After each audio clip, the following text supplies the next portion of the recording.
Olá pessoal, que a graça e a paz do Senhor Jesus seja com cada um de vocês, que essa paz seja uma realidade viva, uma realidade operante diariamente em sua vida, amém? É com muita alegria que estamos mais uma vez aqui na presença do Senhor para darmos continuidade ao estudo, a alguma série de mensagens que iniciamos acerca do seguinte tema: os sinais da iminente volta de Cristo. Seria muito bom se pudéssemos ter os nossos cultos presenciais para continuar falando sobre isso, mas por questões de saúde e de prevenção a respeito do Covid-19, nós estamos fazendo a nossa transmissão online, mas nós cremos que essa mensagem há de chegar até o teu coração, até a sua casa, trazendo edificação. Então eu quero, nesse instante, também quero comunicar a você antes que é possível que a partir do domingo que vem nós voltaremos aos nossos cultos presenciais. Na segunda-feira, a partir das 8 horas, estaremos reunidos juntamente com as autoridades pertinentes para falar a respeito do Covid. E então nós veremos quais serão as decisões, o que será decidido ali, mas nós cremos que já existe a possibilidade de no próximo domingo nós podermos então cultuarmos ao Senhor presencialmente com número reduzido. Então possivelmente nós faremos 2 ou 3 cultos se necessário for, vai depender daquilo que for determinado ali. Mas hoje nós estamos aqui nesta manhã para darmos continuidade então a esse estudo que nós iniciamos. Quero convidar você a orar comigo neste momento, para que mesmo à distância o Espírito Santo de Deus possa agir com a mesma liberdade que Ele age quando nós estamos em nossos cultos presenciais. Quero que você ore comigo agora.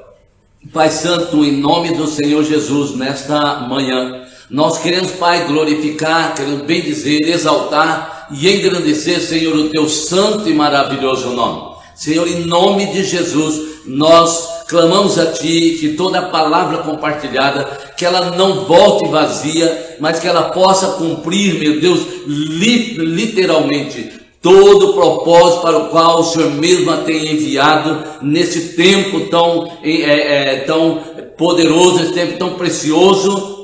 Quando nós entendemos, meu Deus, diante dos sinais que Jesus Cristo deixou registrado em sua palavra, nós cremos na iminente vinda de Cristo. Então nós clamamos a Ti, que através desta mensagem, Deus, o Senhor possa trazer um despertamento espiritual na vida da igreja, ó Pai, daqueles que nos ouvirem, que assistirem essas lives, ó Deus, que elas sejam de alguma forma edificada mediante a manifestação do Teu Espírito Santo. É assim que nós oramos, Pai, com ação de graça, dizendo: Espírito Santo de Deus, eu tenho plena liberdade para agir aqui, em nome de Jesus. Amém. Amém. Graças a Deus que nos dá vitória por meio de nosso Senhor e Salvador Jesus Cristo. Há 4 semanas atrás nós iniciamos essa série de mensações. Ministramos 3 mensagens, essa é a 4ª mensagem, de maneira bastante simples, objetiva. Não é a nossa intenção explorar literalmente toda a revelação acerca disso, porque isso é impossível fazermos, mas de maneira muito simples e objetiva, nós queremos então compartilhar acerca desse tema, dando continuidade hoje, falando a respeito dos sinais da iminente volta de nosso Senhor Jesus Cristo. E para isso eu quero reler novamente o texto de Mateus, capítulo de número 24, leremos versículo de 1 até o versículo de número 4, que nos diz assim: E quando Jesus já ia saindo do templo, aproximaram-se dele os seus discípulos, para lhe mostrarem a estrutura do templo. Jesus, porém, lhes disse: não vedes tudo isto? Em verdade vos digo que não ficará aqui pedra sobre pedra que não seja derrubada.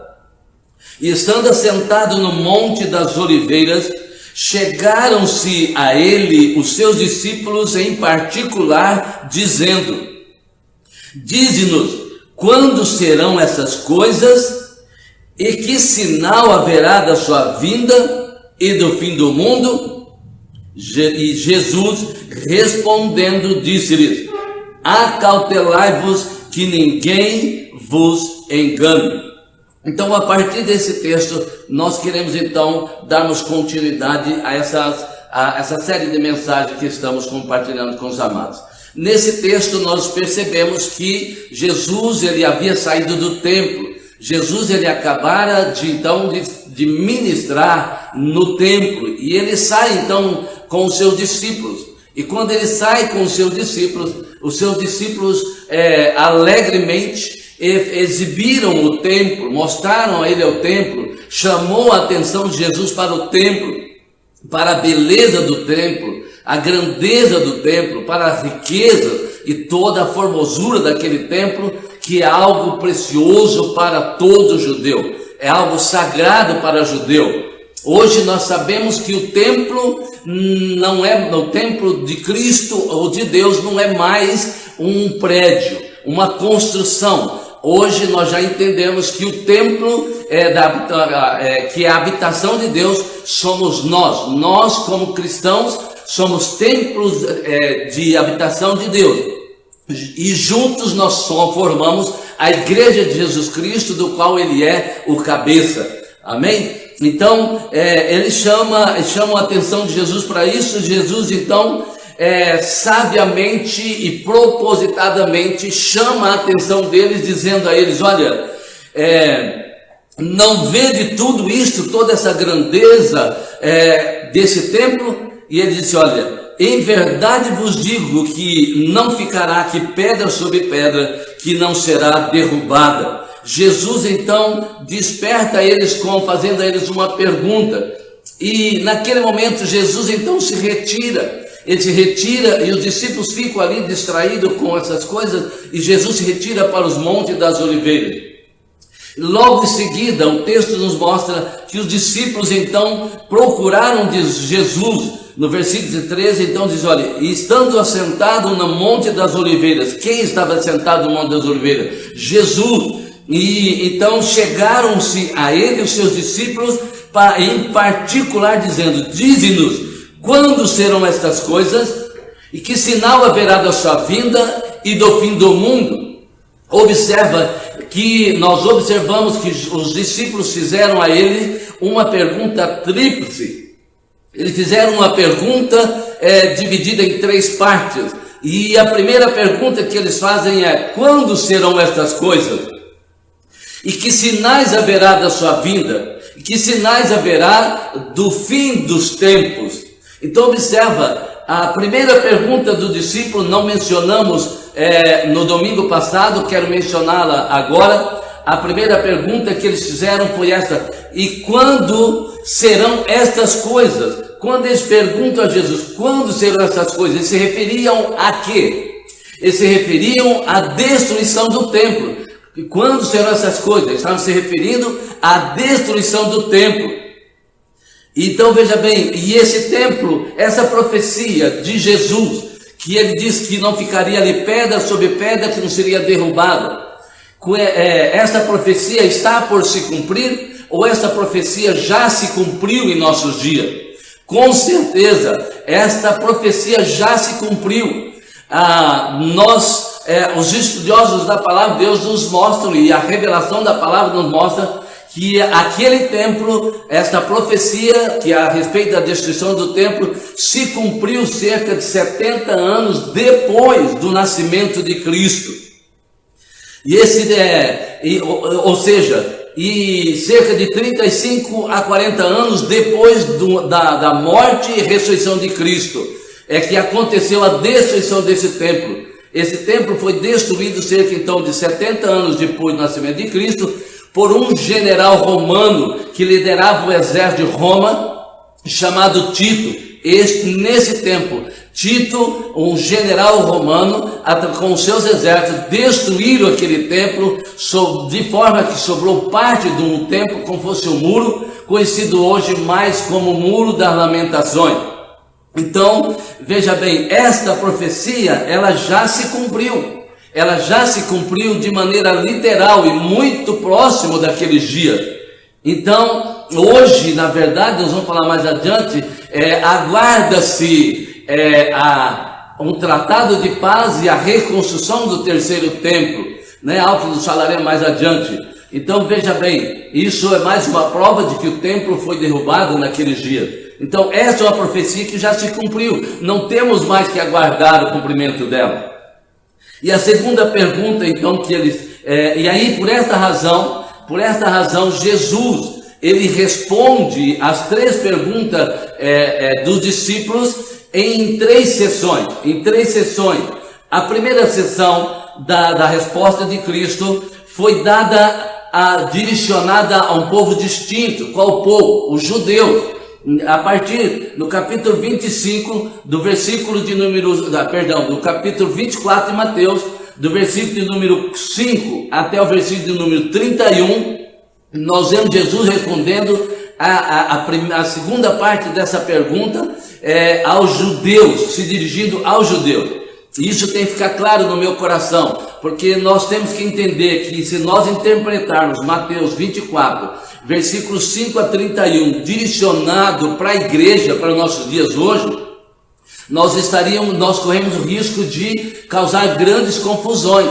Por quê? Porque esse texto foi dirigido especificamente aos judeus, do versículo 5 ao 31.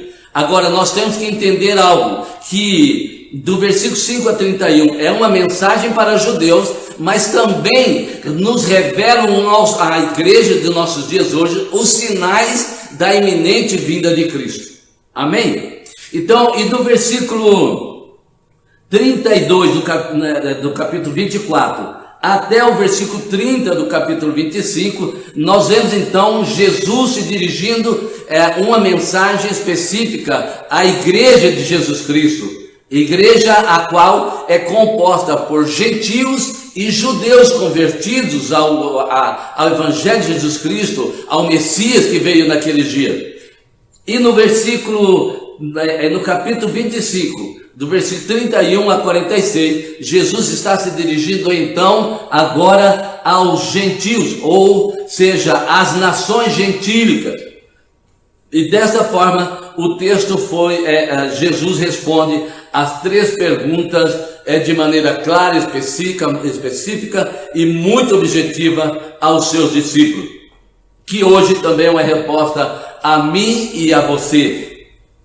Então, veja bem, a segunda pergunta deles foi, a pergunta dos discípulos: e quais serão os sinais da tua vinda?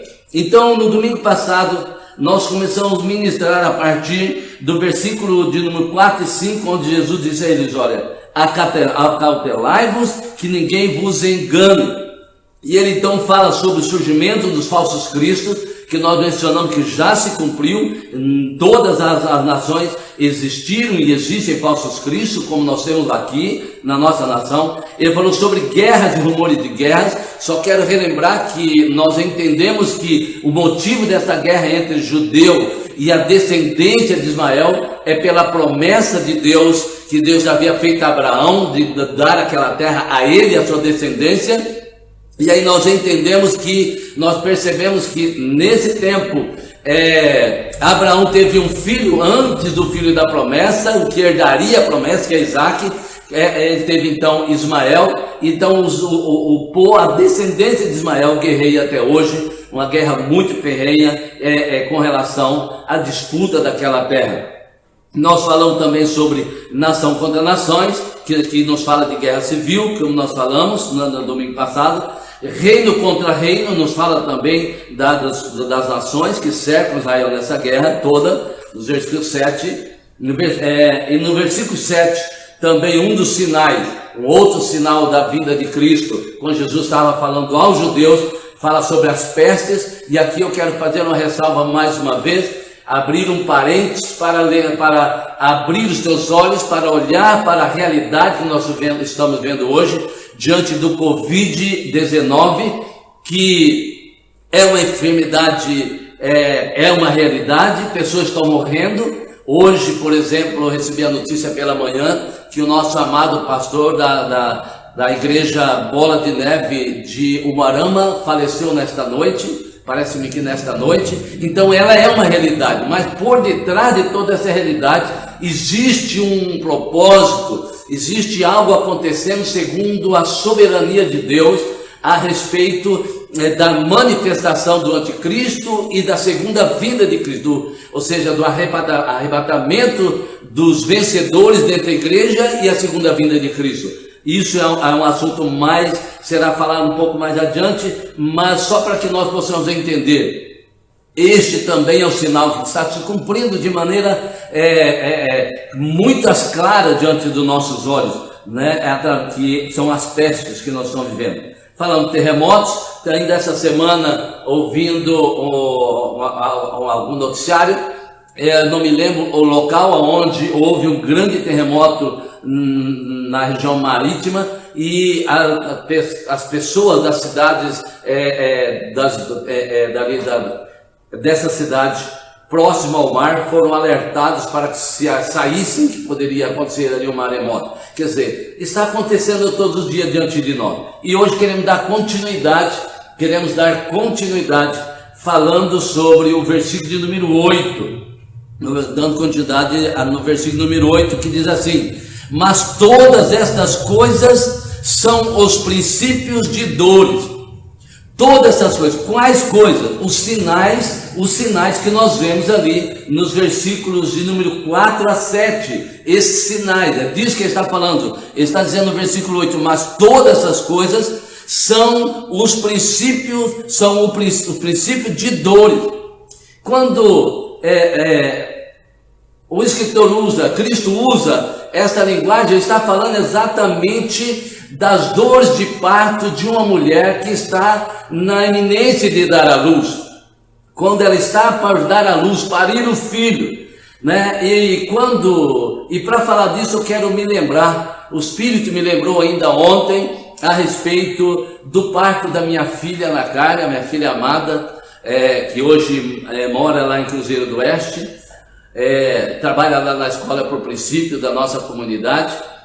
Essa minha filha, a minha esposa estava grávida dela, e então começou a dar as dores de parto, e minha esposa começou a marcar no relógio o tempo entre uma dor de parto e outra, para a gente saber, tentar descobrir o momento em que essa criança nasceria. E houve que uma vez, se eu não me engano, ou duas, acho que no máximo, as dores começaram, nós cronometramos ali as dores de parto entre uma e outra, as contrações, e chegamos à conclusão de que estava muito próximo, correndo para o hospital. Chegando lá, foi examinado, feito o toque, e então o médico disse: não pode voltar para casa, ainda é um alarme falso, ainda não há nenhuma dilatação, fica tranquila que ainda não é o momento. Voltamos para casa, e chegou um momento que voltava para casa, meio-dia, menos do que isso, as dores se intensificando, então nós decidimos voltar novamente ao hospital, corremos novamente para o hospital. Quando chegamos ali no hospital, o médico então faz o toque, e ele olha e fala: você veio na hora certa, já está com 2 ou 3 dedos dilatados. Então observa que, ao mesmo tempo que parecia um sinal falso, dentro de poucas horas, aquele sinal já era uma realidade no parto da minha filha. E naquele dia, nós chegamos no hospital, as enfermeiras prepararam a minha esposa e fomos para aquele apartamento. Naquele momento, logo em seguida que estávamos no apartamento, a minha esposa sentiu desejo no banheiro. E quando ela foi no banheiro, que ela se abaixou, ela sentiu que a minha filha estava nascendo. E ela então deu um grito e me chamou e falou: olha, está nascendo. E colocou a mão, segurou ela e veio para a cama. quando ela chegou, ela deitou o corpo sobre a cama, eu joguei as pernas da minha esposa em cima da cama, puxei a calcinha dela, quando eu puxei a calcinha dela, minha filha, puf, nasceu. Deixa uma coisa para você, meu amado, que está esperando sinais, tantos sinais para a vinda de Cristo. Será tão surpreendente como essa experiência que eu vivi. Será assim, de um momento, você acha que não é a hora, mas naquela hora o parto vai acontecer, ou seja, naquela hora as dores de parto vão cessar. Por quê? Porque Jesus Cristo já voltou. Então veja bem, esse versículo 8 se refere ao princípio das dores, ele se refere então aos 8 sinais que nós vimos anteriormente aqui, né, que é guerra, rumor de guerra e etc. Não vou citar novamente para você. Amém? Então preste atenção. As dores de partos, elas se referem ao sofrimento também de Israel durante a grande tribulação. Essas dores de parto está se referindo também à perseguição, ao sofrimento de Israel durante a grande tribulação. Então eu espero que essa mensagem que é para os judeus seja um alerta a mim e a você para aguardarmos ansiosamente, apaixonadamente, vigilantemente a vinda do Senhor Jesus Cristo. E no versículo 9, nós lemos assim, no versículo 9 a 10, nós lemos assim: então vos hão de entregar para serem atormentados e matar-vos-ão, e serem odiados de todas as nações. Quem será odiado de todas as nações? Os judeus. Por causa de quê? Por causa do meu nome. Nesse tempo, muitos serão escandalizados e trair-se-ão uns aos outros, e uns aos outros se odiarão. Então veja bem, o texto está dizendo que os judeus eles serão perseguidos. Olha o texto 9. Então vos hão de entregar para seres atormentados e matar-vos-ão e serem odiados de todas as nações. Por que é que Israel é tão odiado das nações? Qual a razão pela qual esse povo é tão odiado? Israel é odiado pelas nações só pelo fato de acreditarem ser o povo de Deus. Por acreditarem que eles são o povo de Deus, eles são perseguidos.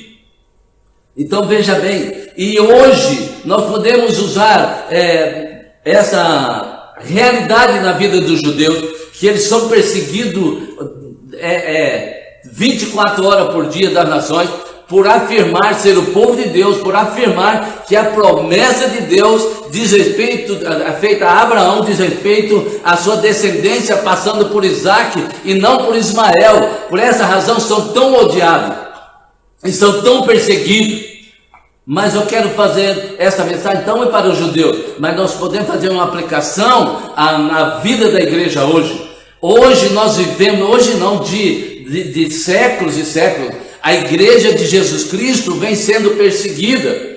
Nós vivemos numa nação onde nós temos total liberdade para pregarmos o Evangelho, para vivermos a nossa experiência real e verdadeira com Cristo, tendo os nossos cultos presenciais ou online, como estão fazendo aqui agora, abertamente. Mas nem todas as nações existe essa mesma abertura. Muitos missionários, pastores, evangelistas, muitos cristãos já morreram em muitos lugares, em toda a face da terra, por causa de uma perseguição contra a igreja de nosso Senhor Jesus Cristo, que somos nós. Então hoje nós vivemos isso. O Covid é mais uma dessas razões, aonde por detrás dessa enfermidade, por detrás dessa nova ordem mundial, por detrás de todo o cenário político que acontece religioso dentro das nações, por detrás de tudo isso existe uma mente maligna agindo intensamente contra e para combater a igreja de Jesus Cristo, a qual ele jamais poderá combater, porque está escrito na palavra de Deus. Aliás, o Senhor Jesus mesmo disse, Jesus Cristo mesmo disse, que as portas do inferno não prevalecerão contra a sua igreja.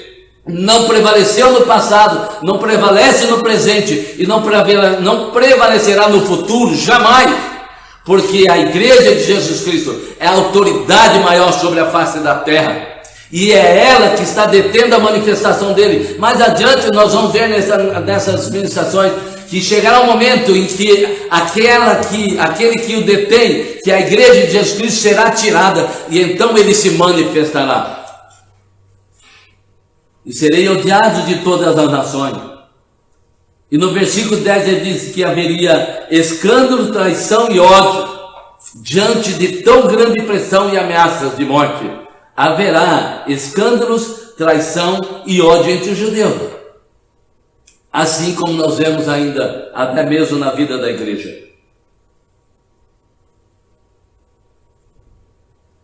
No versículo de número 11, ele nos fala assim, olha, no versículo número 11, e surgirão muitos falsos profetas e enganarão a muitos. Olha, Jesus está falando para o judeu, e surgirão muitos falsos profetas e enganarão a muitos.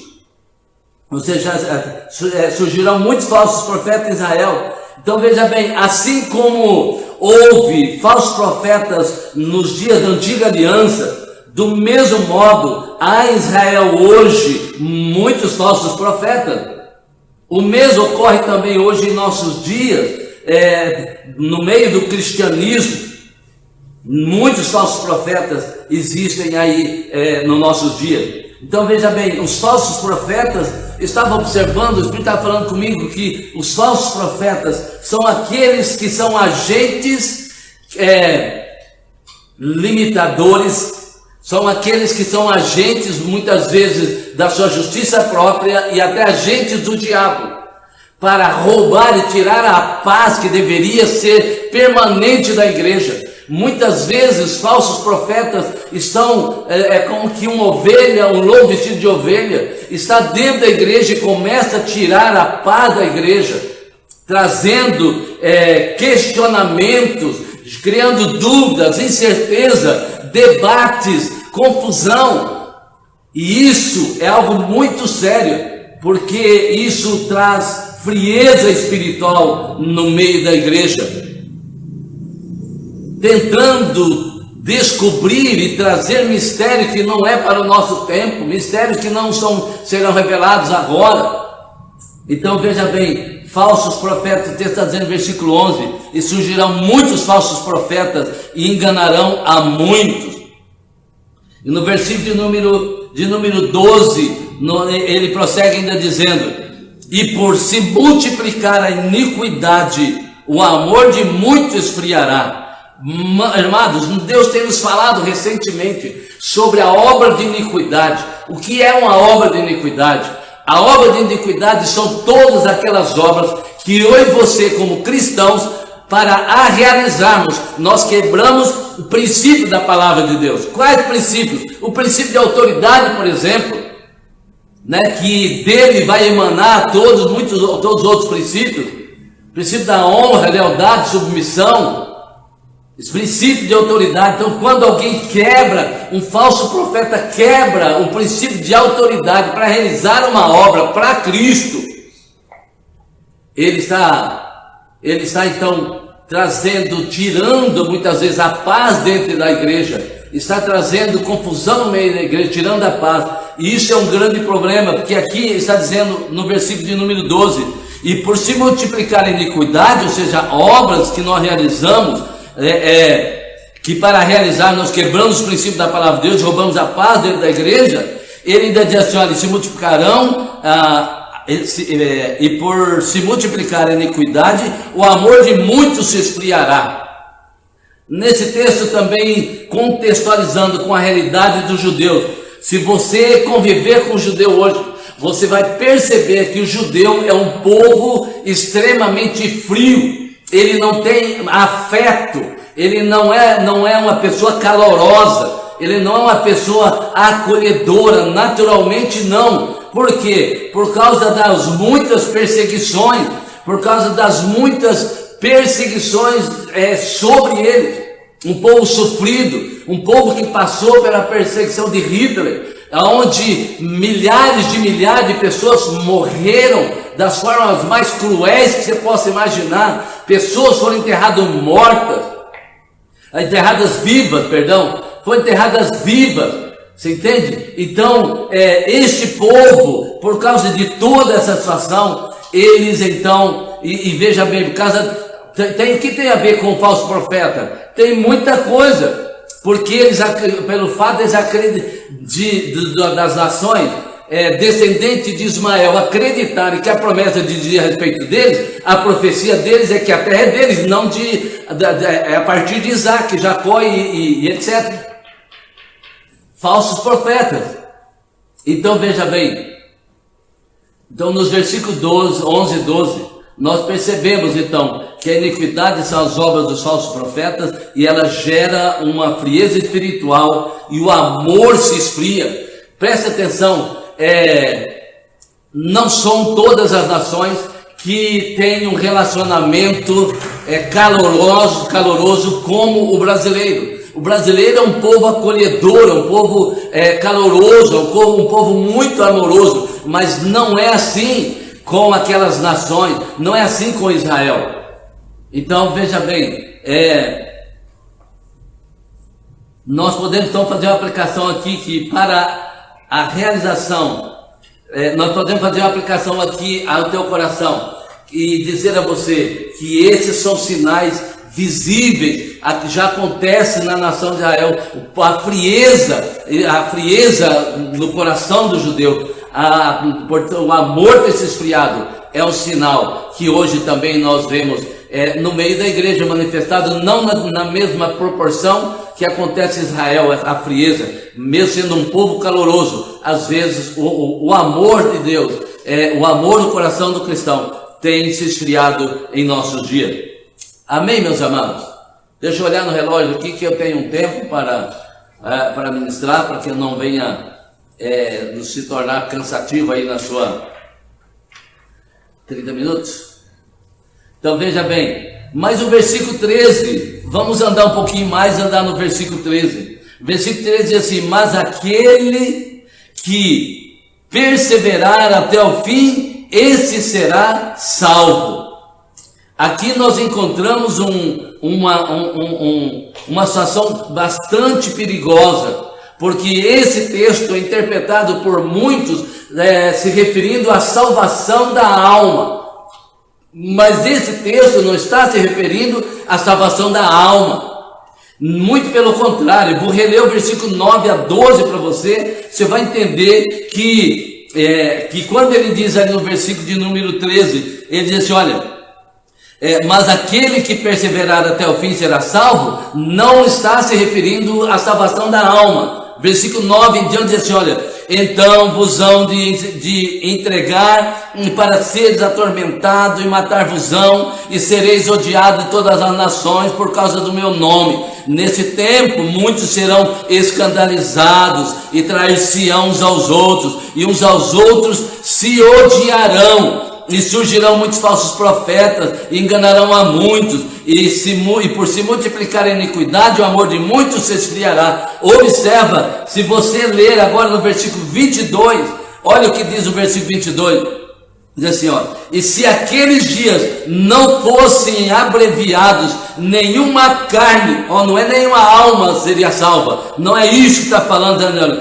E se aqueles dias não fossem abreviados, nenhuma carne, corpo, nenhuma pessoa, nenhum judeu se salvaria, não se salvaria, mas por causa dos escolhidos, e aqui também não se trata dos escolhidos, falando da eleição, predestinação do gentio, mas fala dos escolhidos judeus.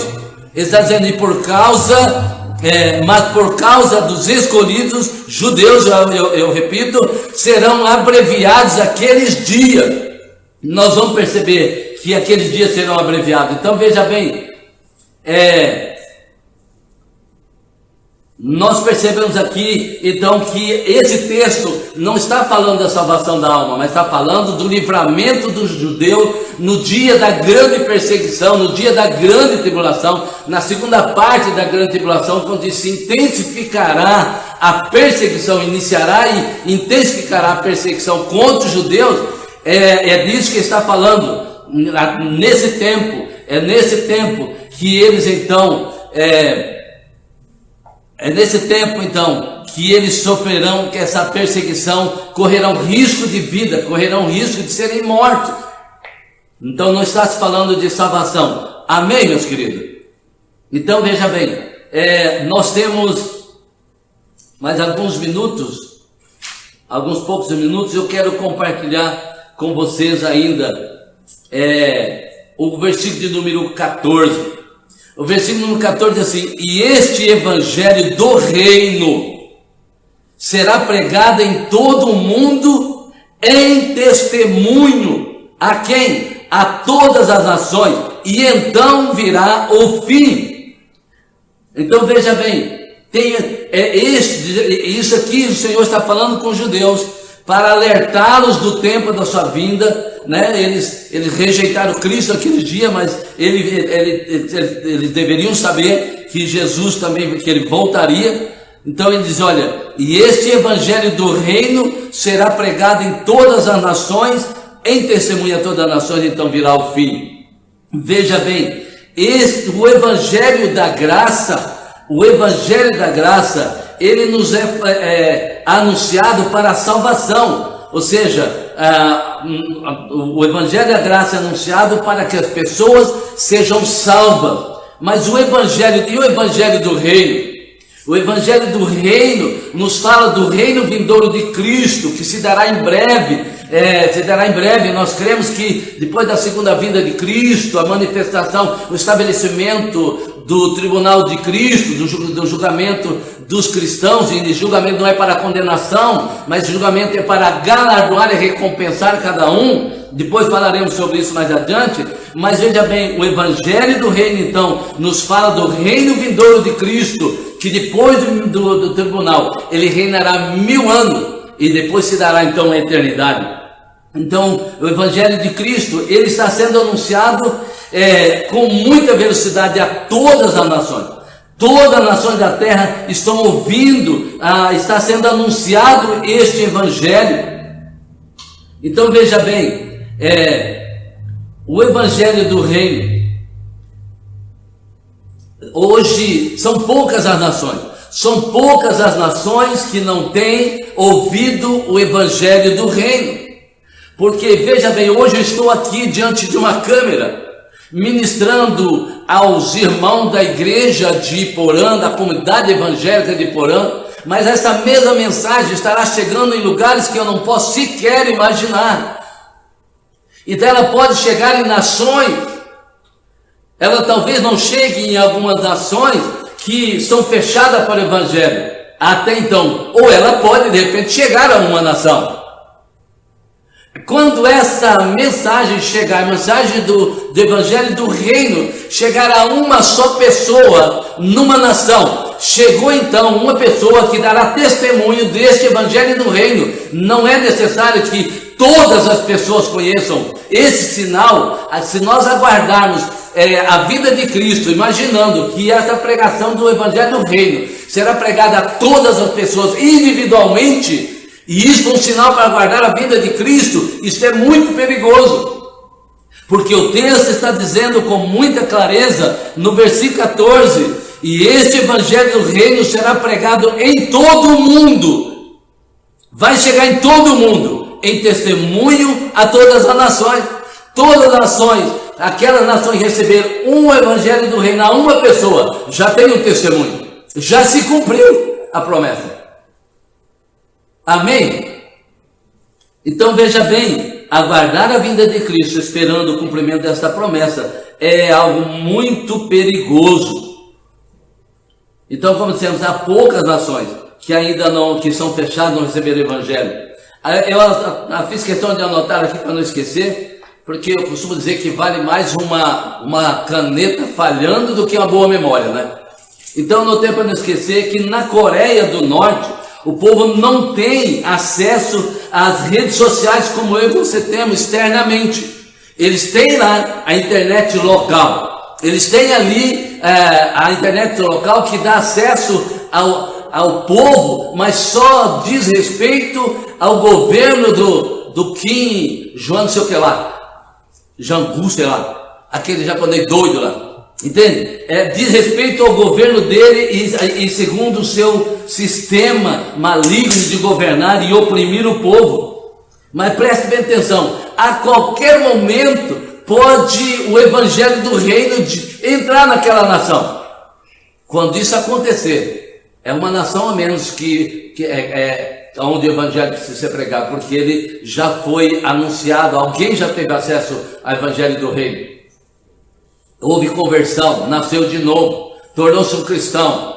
Você entende? Dali, meu irmão, você sabe que é mais ou menos, vai começar assim, ó, ramificar e vai acontecer. Mas o sinal já se cumpriu. Amém? Então, hoje eu quero encerrar essa ministração por causa do fator tempo, né? E também não estamos preocupados com o fator tempo, porque para Deus um dia é como 1000 anos e 1000 anos como um dia, ou seja, Deus não está preso ao fator tempo e nós estamos presos no nosso tempo cronológico, mas nós também não devemos se deixar ser dominado por ele.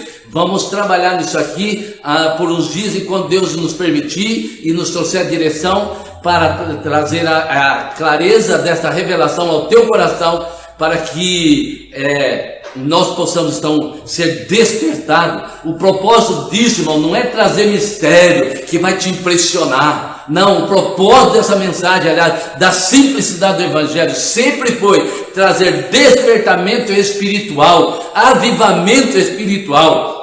Quando nós começarmos na segunda parte dessa mensagem, quando Jesus vai falar à igreja de Jesus Cristo, nós vamos perceber que, se você ler todos os versículos, do versículo 32 do capítulo 24 até o versículo de número 30 ou 31 do capítulo 25, você perceberá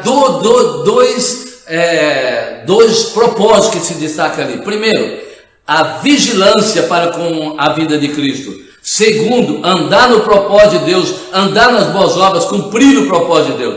Eu tenho entendido pelo Espírito de Deus que nós chegamos um momento em que nós temos sim que trabalhar para cumprir o nosso compromisso com a nossa família, com a nossa sociedade, trazer ao sustento para dentro dos nossos lares. Mas eu quero dizer uma coisa para você, como Mateus 6,33 diz: buscar em primeiro lugar o reino de Deus, e a sua justiça, e as demais coisas vos serão acrescentadas. É tempo de nós buscarmos o reino, é tempo de nós nos ocuparmos boa parte ou grande parte do nosso tempo andando nas boas obras, cumprindo o propósito, fazendo uma casa de paz, levando o evangelho de Jesus Cristo através de uma casa de paz, através de uma célula, através de um encontro com Deus, através de uma visita, através de uma campanha, através de um momento de você colocar uma caixa de som lá numa esquina para pregar o evangelho. Não importa, andar nas boas obras, porque tudo mais que nós estamos construindo, e Deus tem prazer em nos dar os desfrute, tudo aquilo que possamos desfrutar, Deus tem prazer nisso. Mas o prazer maior de Deus é que nós andemos nas boas obras, porque em breve, muito em breve, Jesus virá. Desperta, amado, permaneça em pé.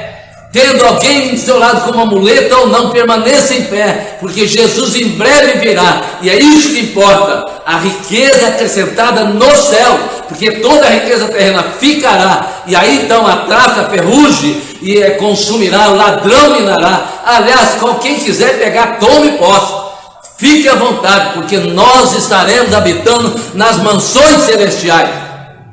Esta mensagem eu deixo no teu coração nesta manhã, em nome do Senhor Jesus Cristo. E eu quero orar com você agora. Antes eu quero lembrar você que você não deve aceitar e conviver passivamente e pacificamente com a frieza e a mornidão espiritual. Esteja em constante oração. Não estamos tendo até agora o culto presencial, mas teremos em breve. Mas permaneça meditando na palavra de Deus, permaneça em oração, permaneça na intercessão, permaneça agindo como aquele que detém o anticristo na terra, exercendo a autoridade do nome de Jesus. Tive o privilégio de sábado e domingo estar aqui, sábado e hoje, depois na parte da tarde, das 2 às 5, estarei aqui na igreja, recebendo alguns irmãos, com todo cuidado, usando álcool gel, usando máscara. Estou sem máscara aqui porque eu estou pregando, mas a máscara está aqui, né? Recebendo os irmãos, ouvindo eles nas suas dificuldades, orando com eles, recebendo seu dízimo, sua oferta. Então faça isso também, separe a sua oferta, separe o seu dízimo, cumpra, continue guardando os princípios da palavra de Deus, até que nós voltemos então a cultuar presencialmente.